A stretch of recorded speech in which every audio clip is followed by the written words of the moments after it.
রাজারহাট গোপালপুর মণ্ডল 2-এর জ্যোতিনগর 21 নম্বর word থেকে বিক্ষোভ কর্মসূচিতে সামিল হলো বিজেপি কর্মী সমর্থকরা। উত্তরবঙ্গে বিজেপি সাংসদ ও বিধায়কের ওপর হামলা, গাড়ি ভাঙচুর, সাংসদ ভগেন মুর্মুর মাথা ফাটিয়ে দেওয়া এবং ত্রাণবিল্লি করতে গিয়ে বিধায়ক শঙ্কর ঘোষের ওপর আক্রমণের প্রতিবাদে এই বিক্ষোভ আয়োজন করা হয়। রবিবার বিকেলে রাস্তায় টায়ার জ্বালিয়ে বিক্ষোভে ফেটে পড়ে বিজেপির কর্মীরা। যাত্রাগাছি থেকে জগৎপুর যাওয়ার মূল রাস্তা অবরোধ করে প্রতিবাদ জানানো হয় বিজেপির পক্ষ থেকে। ঘটনাস্থলে ব্যাপক উত্তেজনা ছড়ায় এবং যদিও পুলিশ পরিস্থিতি নিয়ন্ত্রণে আনতে তৎপর।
এমপি কর্মীদের উপরে অত্যাচার হচ্ছে কেন? টিএমসি সরকার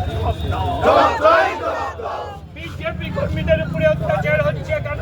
টিএমসি সরকার জবাব